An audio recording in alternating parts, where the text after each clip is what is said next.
Good afternoon, everyone. It is 3:30, so we're going to go ahead and get started. I know that we're going to have several joining in as we are working through this, so I am going to try and pause and put the bit.ly for the presentation in the chat every so often so that anyone new has access to it.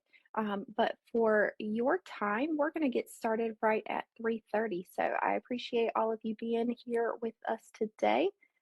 Go ahead and make this large. There we go. All right, so welcome to Technology Enhanced Items in SchoolNet. This is our second session for January, and we added this one in because of the new updates with EOCs and EOGs with Technology Enhanced Items.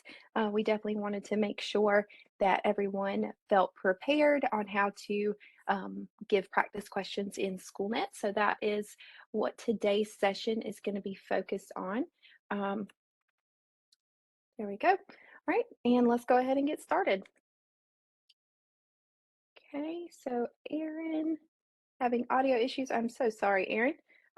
If there is anything that I can do, please let me know. And this is being recorded, so I will be able to send this out to you in the next day or so if it's audio that you can't hear me. I did test my speakers with some other users and they said that they were able to hear me. So hopefully, if you join, I know you can join through your phone is another option as well, but just let me know if there's anything I can do to help. All right, so hello, my name is Rebecca Stokes. I'm the SchoolNet Product Manager for NCDPI. I apologize that my camera is off since I am presenting my screen. I will turn it on at the end of the session. So I apologize that it is not on at the moment. We were going to have Catherine Simone from SchoolNet with us, but she could not join us, but she is the implementation manager for Pearson. And if you have joined any of our other webinars, then you would have met her before. She is great, and I will be able to tell you how you can reach out to her for contact information as well. But it's just going to be me today. So I am going to be watching the chat and talking at the same time. And sometimes that can get a little confusing in my brain. So I apologize if I miss your question. I'll try to pause and make sure that I'm accessing the chat. All right, so we have a lot to cover today in our hour session. So our agenda of topics, we're going to talk about what TEI questions are, what the correlation is from SchoolNet's TEI questions to the EOC and EOG items, where we can find TEI items in SchoolNet, how do these items appear in the student view in SchoolNet, and then how do I create basic TEI questions. And then of course, we always put questions in review at the end of the session, but at any time, please put questions in the chat because it could be that someone else has the same question and we can go ahead and discuss it. So please feel free to put those in the chat and I will make sure to monitor those. All right, so first thing is a CEU question. So if you are in our live webinar today, then you will receive 0.1 CEUs, which is equivalent to 1 hour. And then of course, 10 hours credits 1 CEU for participating in the live session of the webinar. So after the session, I will have the attendance and I will email everyone separately with your CEU certificate, and then you would just submit that to your school or district through their approval process, and then they determine what type of credit it is for as well. So no credit can be given if you are watching this webinar on YouTube after the fact. I do apologize for that, but we can only give credit for the live webinar. So the 62 of you that are in here now, you will be getting a CEU credit email from me by the end of the week. Okay, just a few housekeeping things with WebEx. If you have questions, please enter them in the chat. You can either direct them to everyone or you can just private message myself if you only want me to see the question that you have. During the meeting, there is a unmute and stop video the options. Preferably, since we're going to have a large number, try to put them in the chat. Thank you, Caroline. I appreciate that. Might call on you for that. And then we also have a getting started guide that you can click on this link for some help with WebEx. Oh, awesome, Erin. I'm so glad that you can hear me now. Great. All right, so first thing on the agenda is what are TEI questions? So TEI just means technology enhanced items, and these are computer delivered items that include specialized interactions for collecting data. So some of the examples that students would see on the EOG and EOC are numeric entry, text selection, text replacement, drag and drop, and targeted drop, and we're going to talk about all of these. But I have the NC test tutorial page linked here where you can have or where you can find examples of all of these types of questions. I know that you have seen the NC test tutorial, just thought it would be handy to have it all in place. So that's what that is going to link to there, and we're actually going to reference that in just a little bit. All right, so what is the correlation between SchoolNet's TEI questions and what students are going to see on the EOC, EOG? So this picture right here, if you click on it, it is going to actually pop out into a separate window for you. And I'm going to do the same thing so that it's a little bit larger. Okay, and we're going to go through these. All right, so on the left-hand side, you're going to see listed the EOG item that students are going to see. And then we're going to talk about the correlation within SchoolNet and then which SchoolNet item banks you can find those in. So the first one is multiple choice, which I know is not a TEI item, but I did want to include it because there are hundreds, thousands of multiple choice questions in SchoolNet. That is mostly what the SchoolNet questions are, and you can find those in all of the item banks. If you are looking for a numeric entry style question, then that's going to be a SchoolNet gridded item.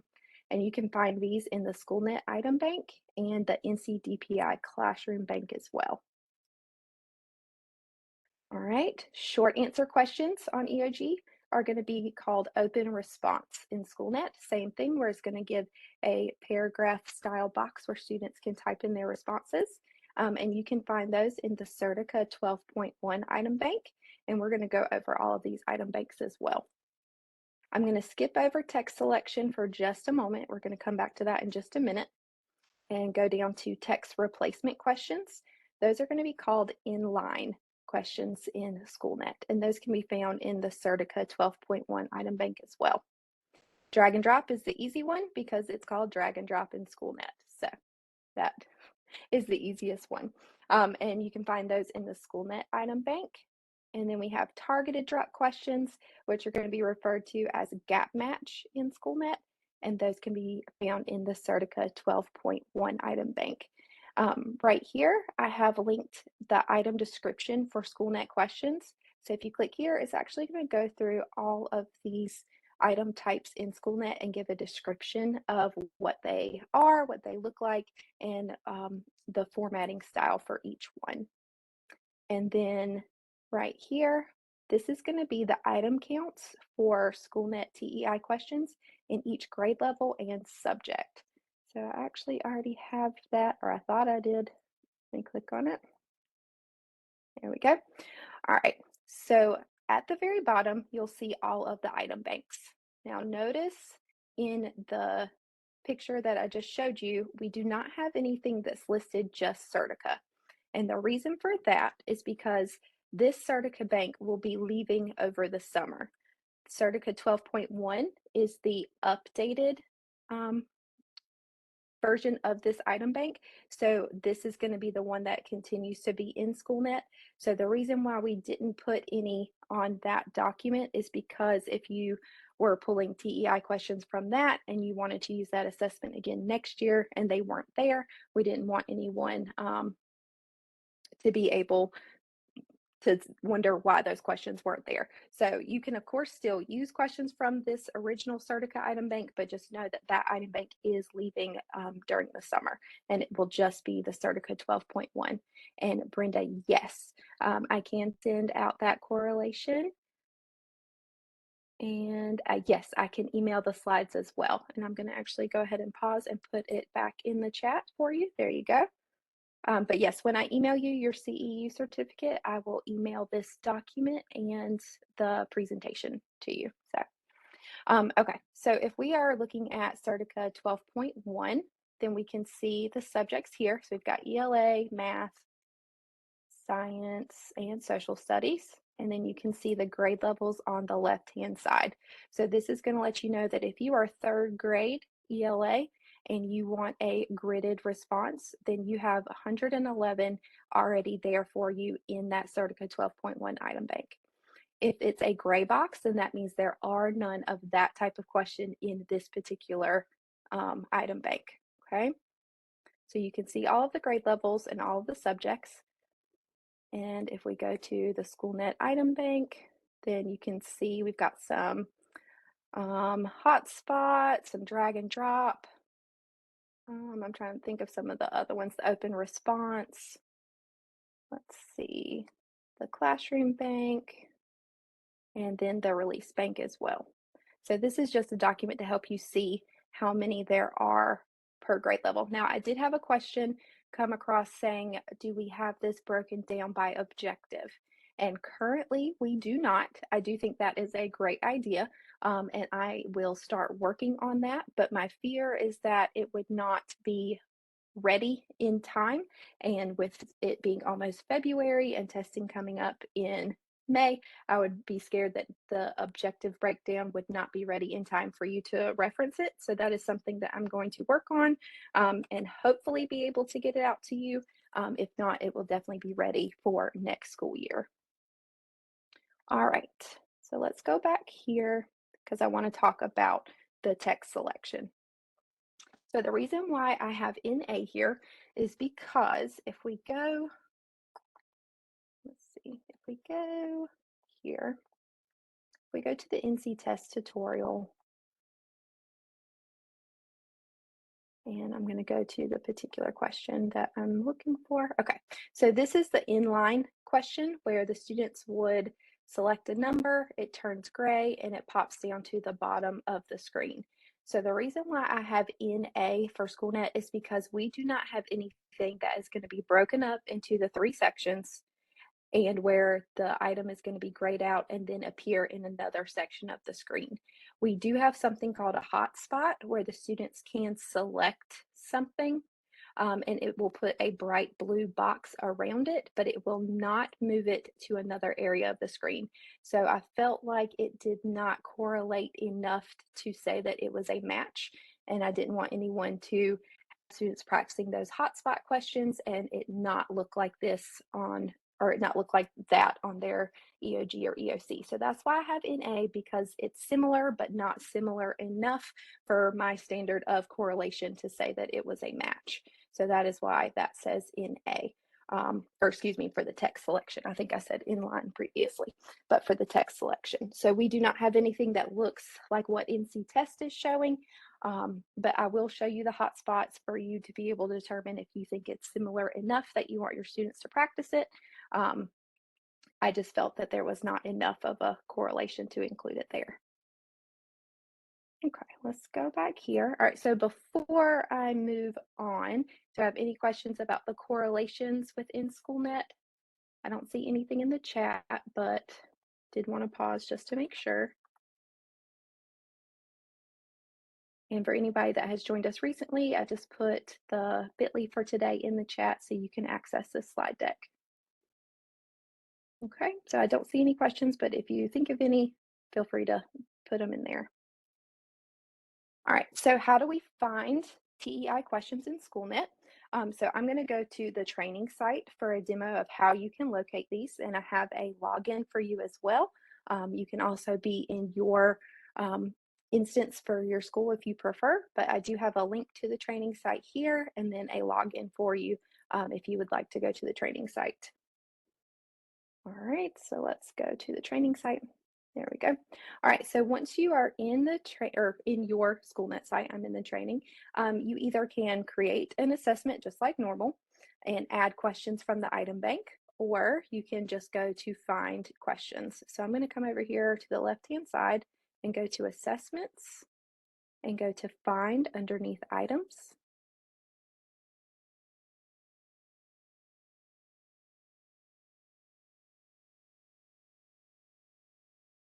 And since we are in a live webinar, it is going to take a few seconds. There we go. All right, and just like normal, you would select your banks. So I know that I have some in the classroom bank, in the SchoolNet item bank, in the Certica. And the reason why I'm selecting these is because I did not want any of the Spanish questions to come up. So if you've had Spanish questions come up, you want to make sure you're selecting your item banks and choosing all the ones that are not Spanish. So I'm going to choose those 3 item banks. And just for this example, let's say we are math. And let's pretend that we're 5th grade. So I am not going to choose standards because I just want to see how many TEI questions I have before I start narrowing it down by my standards. You, of course, can select your standards, but I know that not every standard has a TEI question. But at the end of this, I'm actually going to show you how you can create questions so that they are matching in that objective. All right, and Melissa, I see that you just said that you still have problems with Spanish even when I've chosen English as the language. So it's not going to determine if you select English here. What you actually have to do is make sure that when you select your item banks at the top that you don't select Spanish. So if you leave this blank and you don't check any item banks, then it's still going to pull from the Spanish, even if you have said that you want the language to be English, which I know is very strange. So make sure that you're not selecting question language here, that you're choosing the item banks here. But let me know, Melissa, if you do that and you still see Spanish, because then we've got to figure something out. Okay. All right, so I'm not going to select standards just so I can see how many I have, but what I'm going to do is I'm going to come down here to all filters. And this is where I'm going to choose my TEI questions. So if I wanted some gridded, some open response, some inline, drag and drop, and gap match are going to be the ones that I want to see how many there are for my particular grade level and subject, and actually be able to look at them. I know the item bank spreadsheet here will tell me how many, but at least this way I can see them. So I can see that I've got 146 items just matching 5th grade math, not limited by the standard. And then I can go through and see what they are. If you are looking for just one particular type of question, then you can uncheck all of these and just leave the one that you're looking for. So I can see that for 5th grade, I don't have any of the drag and drop, but it also might be because of the banks that I chose. So you can select to choose all of them, just one of them, completely up to you as to what exactly you're looking for. And then you can go through and select which ones you would like to include on your assessment. Okay, so let's go back here because we actually have all of those steps with screenshots here, letting you know what exactly you need to click on and then which ones you would want to select. Now, we did put a box around the hotspot, single and multiple. If you decide that you want to include those, they are technology enhanced items in SchoolNet, but there is not one that's going to be similar on the EOG or EOC, but they are technology enhanced. So that's why we do have a box around there. But if you are specifically looking for this for preparation for EOC, EOG, then I would not select those. All right, so let's look at the student view of these questions. All right, the first one is numeric entry, which is like the SchoolNet gridded response. So it's going to give the student a question and it's going to give them a box to type their answer in, just like a numeric entry on the EOG. So they would just type that in there and then they would be able to submit their question. Okay, open response, same thing. It's going to give them a prompt and it's going to give them a larger text box for them to be able to type several sentences or whatever it is that they would need to type in that box, but it gives them a much larger space than the numeric entry. So if you know that you're going to need more than a few digits, then you would want it to be an open response. All right, so this is the hotspot. This is the one that is similar to text selection, but not similar enough. Um, so it's got a question about choosing the point that is 7/9 from the distance of 0. So if I were to click this purple box right here saying that was my answer, then it's going to put a bright blue box around it. And that's going to signify to the student that that was their answer that they selected. And the same thing for the hotspot for multiple. That just means that they can choose multiple ones to select, and it'll put a blue box around each one that they selected. And we'll actually show a live view of this in just a few minutes, but this is what the hotspot looks like.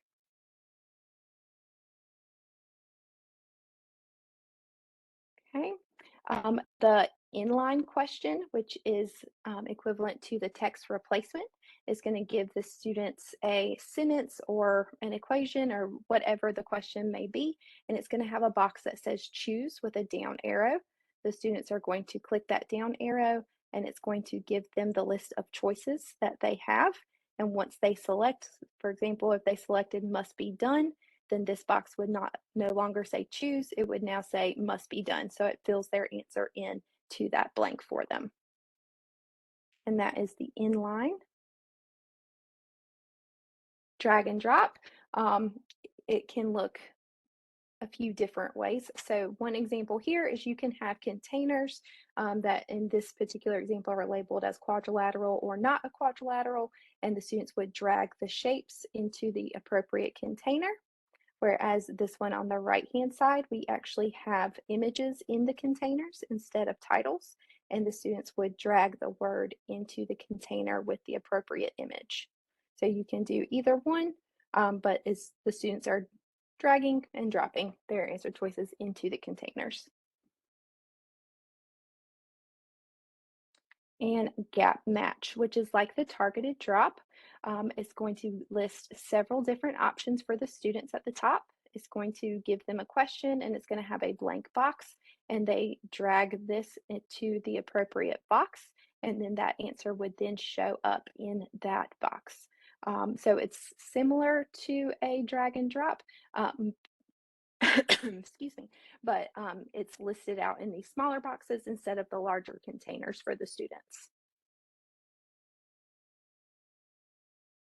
Okay, and then we have a graphic gap match, which is similar to this gap match, except this one's going to have an image. So you can have an image there with the different containers for students to drop their words into. So in this particular example, they had to label the parts of the boat. So they would drag their words into the container that matched that part of the boat. So you do have the option of a graphic gap match as well. Okay, so these are just some things for you to be aware of. So with gridded response, you can have whole numbers, decimals, fractions, mixed numbers, and negative numbers. Open response, that has to be teacher scored. There is no way to mark a correct answer for open response because the teacher would have to read what the student typed and then give it a score. So the text selection, I just put that we didn't have any items that directly correlated at this time. And text replacement, so the inline response items allows multiple answer choices for a word or phrase that has been removed from the text.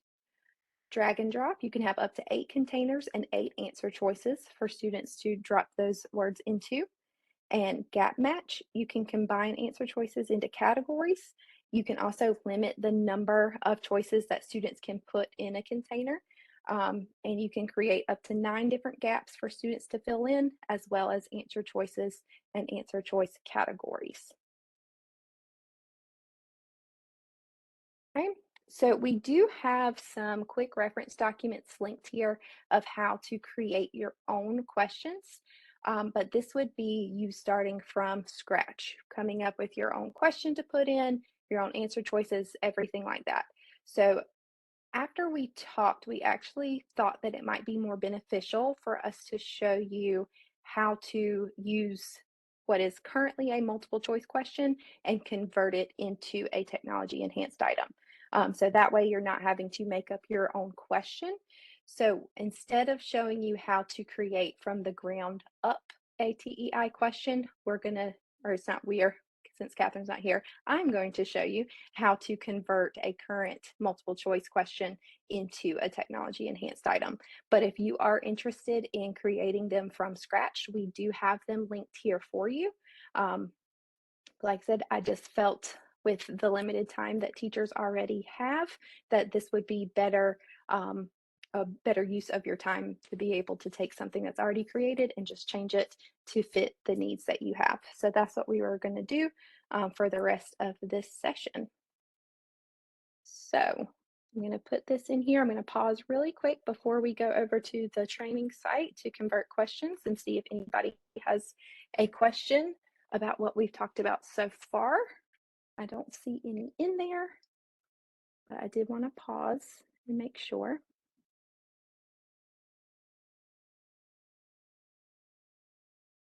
Okay, I don't see any there, but I did accidentally just get rid of the chat. So let me actually get that back. There we go. Okay. All right, so let's go over to the training site. Get out of this. All right, so when you're in SchoolNet, you would want to start by creating an assessment just like you normally would and choosing your questions based off of your standards. So I have one that I already had created just for the sake of time for today. So I already had chosen my standards and I had already chosen, let's see, 1, 2, 3, 4, 4 multiple choice questions. And I'm going to show you how to change these into TEI questions. So I'm actually going to click on Edit Items. So this is just the step after you would have selected your multiple choice questions. It's going to bring you to this screen where you can then edit your items. I'm going to click Edit. Okay, so here is my first multiple choice question that's talking about 28 rabbits. Each cage holds 4. How many cages are there? So the first step when you are trying to create your own is to duplicate the question. So that's located right up here. So I'm going to click duplicate. It's going to put it down at the bottom of your list. So I do recommend bringing it up to the top right underneath the one that you were originally looking at so that you can kind of toggle back and forth. So this is my copy, item number 2, and item number 1 is my original. So I'm going to go to my copy and I want to change this to a gridded response. It's going to ask, am I sure? Because it is not going to carry over the answer choice content. And yes, I am sure. Okay, so this now is going to be listed as a gridded response. My question stayed. And then I would just type in my answer here. So if I know 28 and 4, then I know my answer would be 7. And it's going to show you on the right-hand side what that's going to look like for the students. You can change this to have up to 8 columns if you choose. And you can decide how many points this question is worth as well. So I'm going to keep it at 1 column, but you have that option. You also can check this box here that says that the answer must be entered with each digit in the column corresponding to its mathematical place, just meaning if it's a 3-digit number and the student's answer is 254, that they need to put all of the digits in the correct place. So I would recommend checking that box if you have a answer that is more than 1 digit. You can show positive and negative signs. You can show a fraction bar, and you can show a decimal point as well. Another option, I'm going to scroll down just a little bit, is that you can have a bubble grid. So what a bubble grid is going to do is it's going to look like the bubble sheets that we used to have, where it would list this box, and then underneath it, it's going to have the numbers 0 to 9, and the students would actually select the bubble, and it would put the answer in the box for them. So I'm going to keep it a text box since the question that we are trying to practice is the numeric entry where the students would actually type it in. But just for future questions, if you wanted a bubble grid, then you can click that here. Okay, so I'm going to scroll down and I'm going to click Save. Okay, and I can see now that it has changed. And I'm actually going to go through the student view after each one so you can see what it looks like. So I'm going to preview it. So it's going to take a second, hopefully just a second.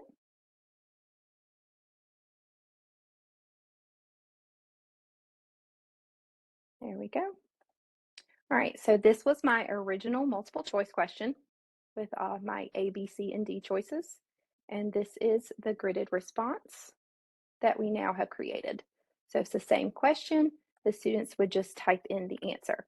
Now, if a student tries to type in 47, it's going to say invalid input because we did not give it 2 columns. So if it's a 2-digit number, you want to make sure you give it 2 columns. So a student can attempt to make a 2-digit answer, but it is not going to let them. So they can only enter in 1 digit because I only allowed 1 column. But this is what it now looks like as a gridded response. All right, let me see if I can just shrink that down so we don't have to load it each time. All right, so the next one that we were going to look at is an inline response. So I'm going to edit again, and you do not have to save and go out to the TestNav student view each time. I just wanted to for this particular training so you could see immediately after we made one what it looked like. All right, so here's my next question. It's got a question, it's got a little grid here. It's asking which expression could be used, and I want to turn this into an inline response. So first step is to duplicate. I'm going to pop down here. I'm going to drag it up. Okay, so here is my original, and here is my copy, and I'm going to change this type to an inline. And notice that it did erase my question content. Okay, that is not a problem though, because we go back to our original and we just select all of this and we copy it and we paste it. So no problem there. I do want to put in a space here though. There we go. All right, and notice that I have this red exclamation mark. It's letting me know that I must have at least 1 gap for students to fill in. So I'm going to put the gap at the end of the sentence here about which expression could be used. And right underneath here, it says insert new gap. So I'm going to put that in. And now I scroll down to actually give the choices for the students. So if I go back to my original to see what the answer choices were, see 3 times 9, 3 plus 9, see how many my brain can remember at one time. So let's see, 3 times 9, 3 plus 9 was a choice. Then we have parentheses of 3 plus 2, I think it was, or it might have been times 2. 3 times 2 times, and I believe it was 9 times 2. And then I think this one was 3 plus 3 plus 9 plus 9. Let's see if I got those right. 3 times 2, 9 times 2, 3 plus 3, 9 plus 9. Nice. Okay, so I've got my answer choices in, and then I do have to mark which one is the correct answer. So I'm going to say that the 3 times 9 is the correct answer. Now, the scoring model up here, what this is for is if you have multiple correct answers. So in this case, I just have 1 correct answer, so I don't have to worry about it. But if I had multiple correct answers, then I can either choose default scoring, and for each correct answer they get 1 point or however many you decide. Or you can select all or nothing, just meaning they have to get all of them correct, or all of them in the correct spot for them to be able to receive credit for that question. So that's what the scoring model means up here. Okay, so I've got my correct answer. I'm going to scroll down. Notice that all of my standards stay the same, so you don't have to change your standards. But if you do want a manipulative, you want to make sure, just like normal, that you select it here for what you want the students to be able to see on this question. I'm going to click Save. Okay, and again, I'm going to go here, and it's still having to connect. I was hoping that we could avoid that. I might be able just to put it in a different tab. Okay, so we already looked at those. Okay, so here is my original question where it's got my image and my multiple choice. And this is what we now created with the inline. The students see the exact same question, and then they select their answer. So if you forget to click to have a gap, it is going to give you a red exclamation mark, and it's not going to let you move on because you have to insert at least one gap into the question, or it's going to have that exclamation mark. So that'll kind of notify you that something is going on with that question, and then you'll be able to see that you had to insert that gap. So don't worry, it won't let you get too far without inserting that. But if we hit the down arrow, then we can see our answer choices, and then students would select it, and it then replaces it here for the students to be able to say that that was the answer that they chose. Okay. See if I can just, whoops, didn't mean to do that. Okay, so let's go back. So, and I'll show you what I'm talking about, Philip. So for this one right here, let's see if it'll let me. I think I would have to start over. Let's see. There we go. Okay, so I deleted the gap. So you can see I've got this exclamation mark and it right here as well. And it's going to tell me the question must contain at least one gap. So if you forget to put one in, it's going to remain that red exclamation mark, so that hopefully you would see that and know that you need to insert that gap right here. All right. So the next one I'm going to show you is a drag and drop. So here is my original question. This is a good one because it's got a rectangle and it's asking for the names of the shapes. So this is a good one to be able to have students to drag and drop into containers. So I'm going to click duplicate. It's going to pop down here. So then I'm going to bring it up here. Okay, so here's my original. Here's my copy. I'm going to change this to a drag and drop. It did keep my question and my shape, but it did not keep the answer choices, which is okay because we would need to create those containers anyways. So from earlier where we viewed what the containers are, these are just the boxes that you are going to want the students to drag either the images to or the words to.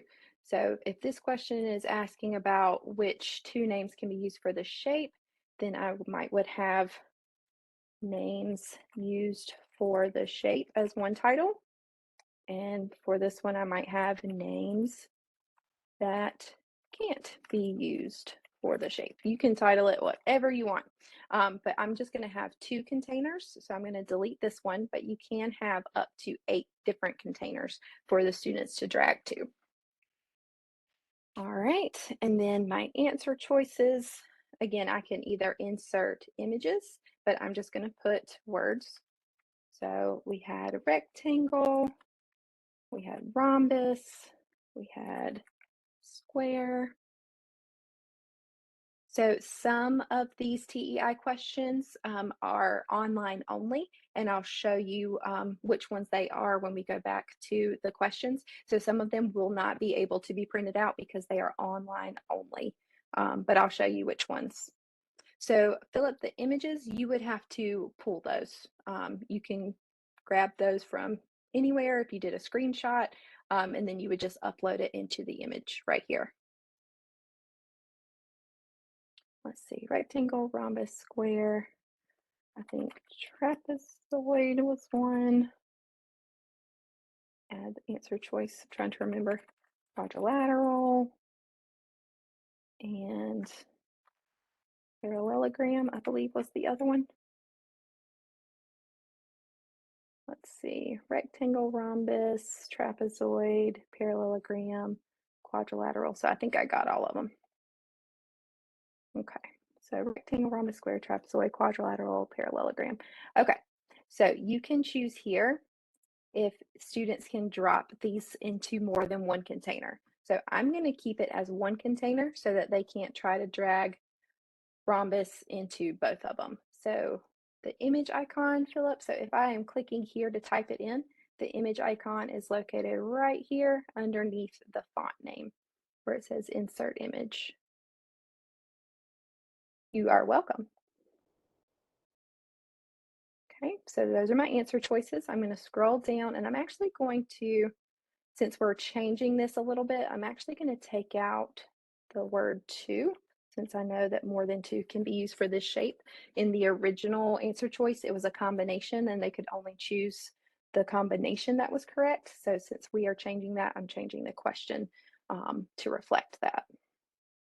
So I'm going to scroll down. All right, so in this first column right here is letting me know that I have to have at least one correct choice for this container. So container number one was names used for the shape. So I know that the names that students could use for this shape are rectangle, trapezoid, parallelogram, and quadrilateral. And for the ones that could not be used, I know that that would be rhombus and square. So this is where the scoring model is going to be important because this is completely your preference.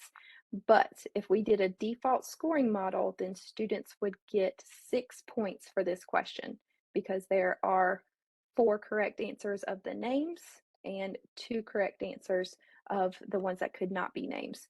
So I'm actually going to choose an all or nothing where the students would have to correctly put them in the correct containers in order to get points for that question. But completely up to you how you decide to do that. That's just what I'm choosing to do for this example. But once you select the answer choices, my red exclamation mark that I did have has now gone away and I have a green check letting me know that this question is now good to go. I'm going to scroll down. Don't forget your manipulative if needed. I'm going to click save. Okay, and let's go and see what it looks like.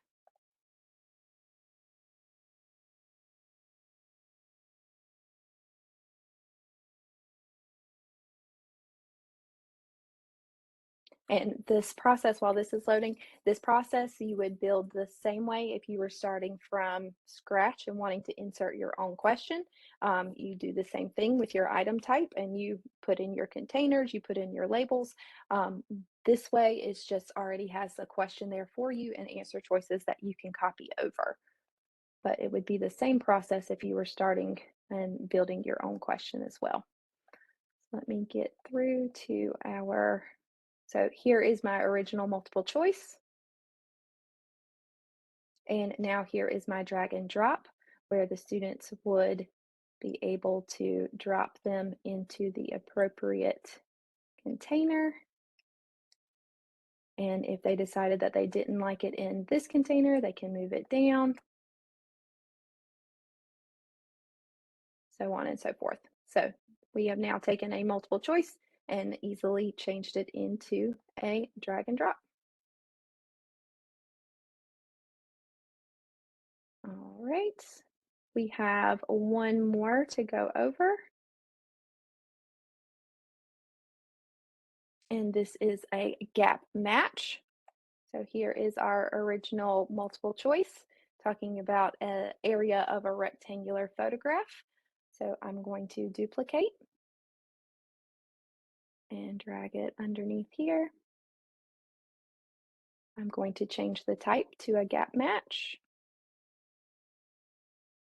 Oh, and this was a great place for me to show you, Rosalind, that the print and online. So these are ones that would be able to be printed. So for technology enhanced, that would just be gridded, open response, and inline. But if you were looking at the drag and drop or the gap match, those are online only, so they cannot be printed. So that's a good way to know if you know that you need to print out the assessment, then you're going to want to stick to these right here. But if you're able to give online, then you can mix in these other ones as well. All right, so this one was a gap match. So yes. Okay, notice that it got rid of my question. Not a problem, because I can just pull it from here. So I'm going to highlight and copy and paste it here. Okay, so notice that it is, or it has a red exclamation letting me know that I have to have a gap here. So I'm actually going to type length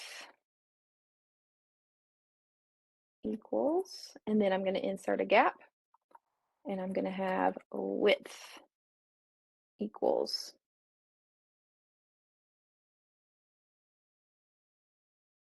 And then insert a gap.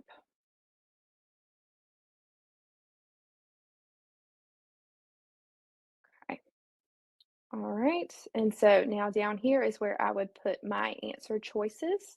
I'm actually going to give the students categories, just meaning that they have two different containers that they can pull numbers from. And the reason why I'm choosing to do that for this question is because the students would need to drag a number to the length and the width. So length, my L did not keep, and my width. Okay, and notice that it's giving me some errors here because I have to assign these categories, but I haven't even put in my answer choices yet. All right, so 6 could be a length choice. 2 could be a length choice. Trying to remember what they had as choices. They have 6, 5, 3, and 2. So 5 and 3. I need to go back and add a width category. So these were all going to be length. And now I can go in and add more answer choices for width. Now, this is where you have to be careful with looking at the original questions choices because they actually repeated 2 and 1 for the width, but I wouldn't be able to do that because I would then be giving students the choices of 6 times 1 and 2 times 3 or 3 times 2, and I do not want them to have multiple correct answers for this answer choice. So I am not going to include 1. I'm going to instead change it to 12. Let's see, 4. I do need to have a 2 for 3 times 2. And then this one I might put 7. And then I can put width, width, width, and width. So this is meaning that the students are going to be able to choose these numbers from the width container, and the students are going to be able to choose these numbers from the length container to be able to fill in their length and width here. Okay. Same thing. I can do an all or nothing, but since I do have two containers, I am going to do all or nothing, meaning that they have to get the length and the width correct in order to get the scoring point of 1. You can keep it at default, and they would just get 2 points for this question. Completely up to you. So in gap 1, this was my length. I know that I need the correct answer to be 3. And for gap 2, I know that I need the correct answer to be 2. And just notice how I had a length number 2 here and a width number 2 here. So you want to make sure that you're choosing the correct number if you're using similar numbers. And I'm going to click save. And you already know that I'm going to say, let's go look at the student view of it.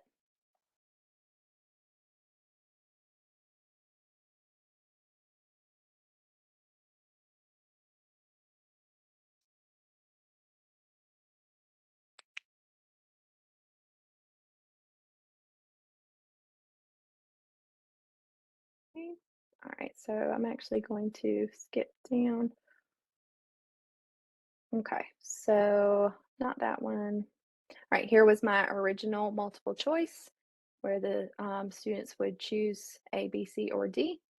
And this is now what I have turned it into, where students would need to drag a number into the length and width.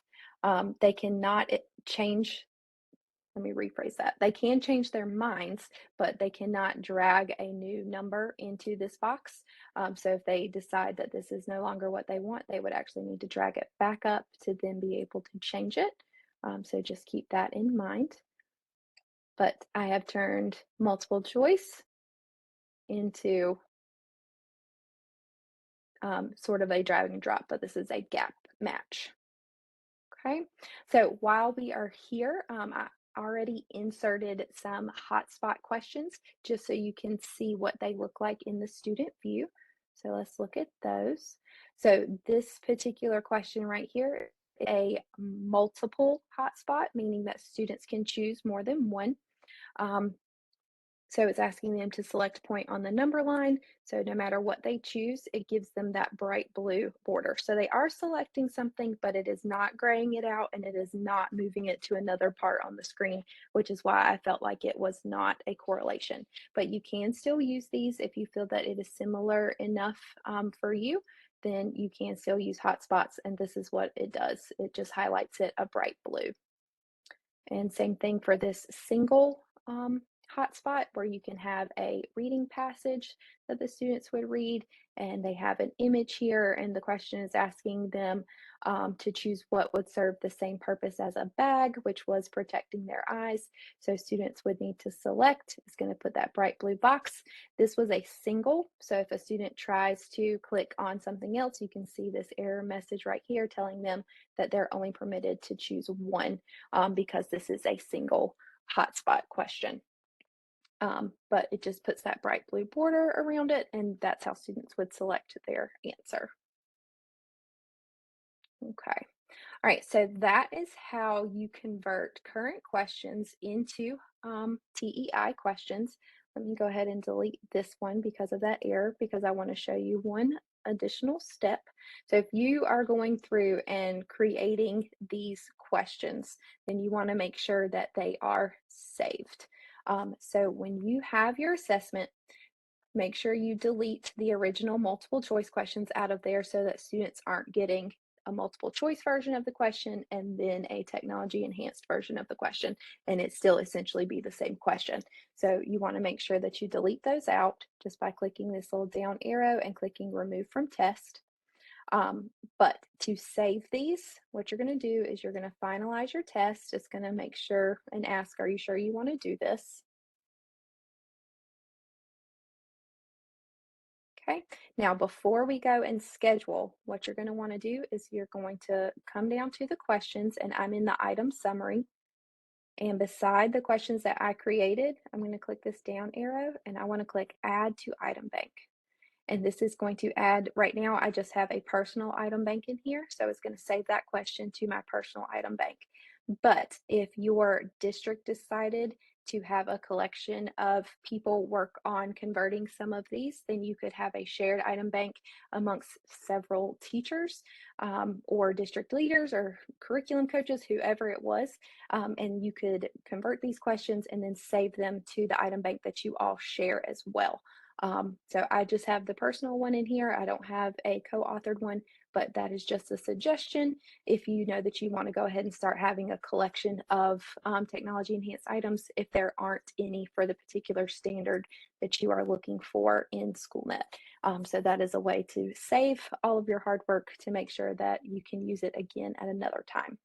And then you would just proceed to go through and schedule your tests like normal and give it to your students. So, all right.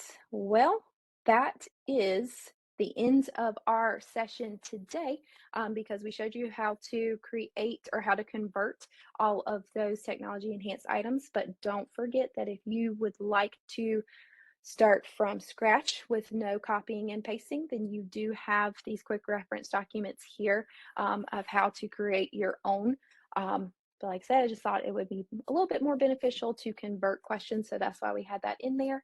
And those of you that did not have any additional questions, I thank you so much for joining myself today for this Technology Enhanced Items in SchoolNet. I hope that it was beneficial. My email address is in that slide deck. Please feel free to reach out to me at any time for any questions that you have. But thank you all for joining me today and for letting me take an hour of your afternoon to show you how to access these things in SchoolNet. We will be having another webinar in February, so I hope to see you all there. But have a great rest of your Monday.